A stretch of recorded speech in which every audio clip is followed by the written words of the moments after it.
অনেক নির্যাতন সহ্য করেছেন।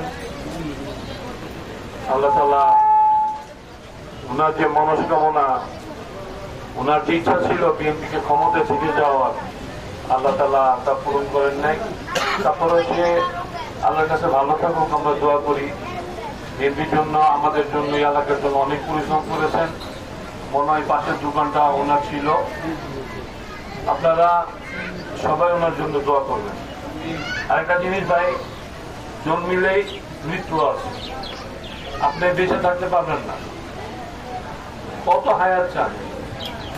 হয়তো আদম আলাইহিস সালাম 1000 বছর পূর্ণ করার পরে ওনার যখন আজরাইল আসলো আল্লাহ তাআলার পক্ষ থেকে, উনি বললেন যে না, আমার 50 বছর এখনো বাকি আছে। কিভাবে? কারণ যে দুনিয়ায় আমি 950 বছর আছি, আরো 50 বছর আমার বাকি আছে।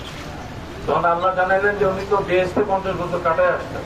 ওই না, ওইটা না, আমি দুনিয়ায় আমি 1000 বছর থাকবো। আল্লাহ ওনার মনস্কামনা পূরণ করছেন।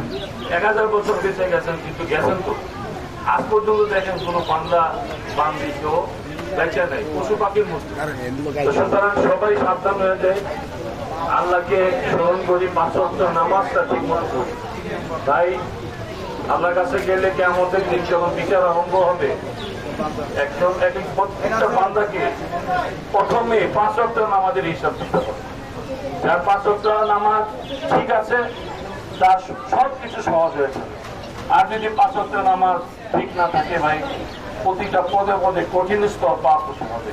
আর আমরা জানি, যতই নামাজ পড়ি, যতই আমল করি, যত কিছু করি, আল্লাহর অনুগ্রহ ছাড়া, আল্লাহর ক্ষমা ছাড়া কেউ বেঁচতে যাবে না। যত বড় আলেমই হোক, কেউ বলতে পারবেন আমি এত কিছু করছি, এই উসিলে আমি বেঁচতে যাবই, কোনোদিনও না। আল্লাহর অনুগ্রহ ছাড়া, আল্লাহর ক্ষমা ছাড়া কেউ বেঁচতে যাবে না। সুতরাং সবাই নামাজ পড়ি, আল্লাহর কাছে দোয়া করি। বাংলাদেশে দেখেন আপনি কি জব ঘটতেছে, আজেবাজে ঘটনা। কালকে হাটাজারি মাদ্রাসায় অনেক বড় ধরনের দুর্ঘটনা ঘটে গেছে।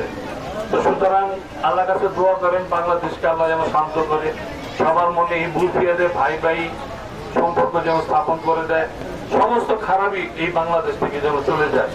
আমরা সবাই মিলে দোয়া করবো। আর এই ভাইয়ের জন্য অবশ্যই আপনারা সবাই দোয়া করবেন। প্রত্যেকটা মনের তন্ত্রতাকে স্মরণ করবেন, সে একজন ভালো লোক ছিল। সবাই যেন তার জন্য দোয়া করি এবং আল্লাহ তাআলা তাকে মাফ করে জান্নাতুল ফেরদাউস দান করে। আমিন। ধন্যবাদ।